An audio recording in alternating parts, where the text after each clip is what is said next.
Recently আমি কলকাতা থেকে বাইরেতে travel করছিলাম। হাইওয়েতে একটা রেস্টুরেন্টে এই খাবারটা আমি ট্রাই করেছি।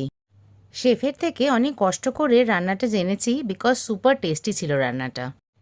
তাই আজ আপনাদের সাথে এটা শেয়ার করছি। আমি ইপসিতা, দ্য হানি কিচেনে আপনাদের অনেক স্বাগত। আজকে আমি বানাচ্ছি হাইওয়ে মিন্সড চিকেন। 400 গ্রাম মতন চিকেন নিয়ে নিয়েছি। দেখুন, চিকেনটা কিন্তু কিমা করবেন, পেস্ট করবেন না, খুব ভালো করে এটা কিমা করে নিতে হবে। আদা আর রসুন বাটা দিলাম 1 টিস্পুন করে, হাফ টিস্পুন জিরের গুঁড়ো, হাফ টিস্পুন ধনের গুঁড়ো, হলুদ, কাশ্মীরি লাল লঙ্কা গুঁড়ো, নুন, আর দিলাম খানিকটা ঘি। এখানে কিন্তু ঘিটা খুব ইম্পর্টেন্ট, এখানে রিফাইন অয়েল ইউজ করবেন না। ভালো করে মশলার সাথে চিকেনটা মেখে নিতে হবে। যেহেতু একটা চিকেনের কিমা, সেহেতু একটু টাইম লাগবে হয়তো, কিন্তু ভালো করে যাতে চারদিকে মশলাটা লেগে যায় একটু খেয়াল রাখবেন। মোটামুটি 1 ঘন্টা ম্যারিনেট করে রাখলে পরেই হবে। আর যদি টাইম থাকে তাহলে আরও ম্যারিনেট করে রাখতে পারেন। যত ম্যারিনেট করে রাখবেন তত আপনাদের রান্না করতে কম টাইম লাগবে। পাত্রে রিফাইন অয়েল আর ঘি দুটোই নিয়ে নিলাম। শুধু ঘি দিয়েও কিন্তু আপনারা রান্নাটা বানাতে পারেন।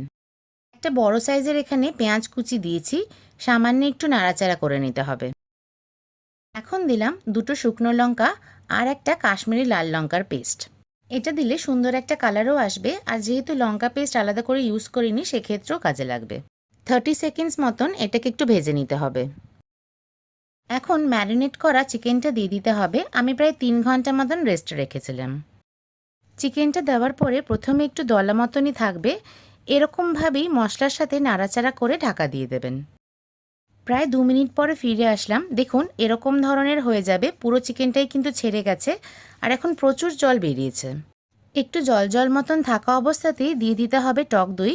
টক দইটা যাতে খুব টক না হয় সেদিকে একটুখানি খেয়াল রাখবেন। আমি এখানে প্রায় 1 কাপ মতন টক দই ইউজ করলাম। দইয়ের সাথে নেড়ে চেড়ে আরও প্রায় 2 থেকে 3 মিনিট ঢাকা দিয়ে রান্নাটা করতে হবে। আমার রান্না ভালো লাগলে একটা লাইক, কমেন্ট আর সাবস্ক্রাইব কিন্তু আশা করব। যতক্ষণ রান্নাটা হচ্ছে চলুন আরেকটা মশলা বানিয়ে নিই। 4টে লবঙ্গ, 3টে মতন এলাচ, 10 থেকে 12টা মতন গোলমরিচ নিলাম, 1 ইঞ্চি মতন দারচিনি, একটু জয়িত্রী। সবগুলো একসাথে একটা শুকনো তাওয়ায় ভালো করে রোস্ট করে নিতে হবে। যতটুকু এখানে গোটা মশলা দেখালাম, 300 গ্রাম চিকেনের জন্য এটা একদম সঠিক মাত্রা। গুঁড়ো করা মশলাটা দিয়ে এখন প্রায় 1 মিনিট মতন ভালো করে ভাজতে হবে। আপনারা আপনাদের পছন্দ হিসেবে কিন্তু গ্রেভিটা রাখবেন। আমি খুব একটা গ্রেভি রাখলাম না, কারণ আমি যে হোটেলে খেয়েছিলাম সেখানে খুব একটা গ্রেভি ছিল না তাই। গুঁড়ো মশলার সুন্দর গন্ধ বেরিয়ে আসলে পরেই দিয়ে দিতে হবে ফ্রেশ ক্রিম। বাড়িতে যদি ফ্রেশ ক্রিম না থাকে সেই জায়গায় আপনারা দুধও ইউজ করতে পারেন। এক্ষেত্রে কিন্তু দুধটা একটু গরম করে নেবেন। জাস্ট নামাবার আগে হাফ টিস্পুন মতন কেওড়া ওয়াটার দিয়ে দিতে হবে। 30 সেকেন্ডস মতন আর নাড়াচাড়া করেই নামিয়ে ফেলতে হবে।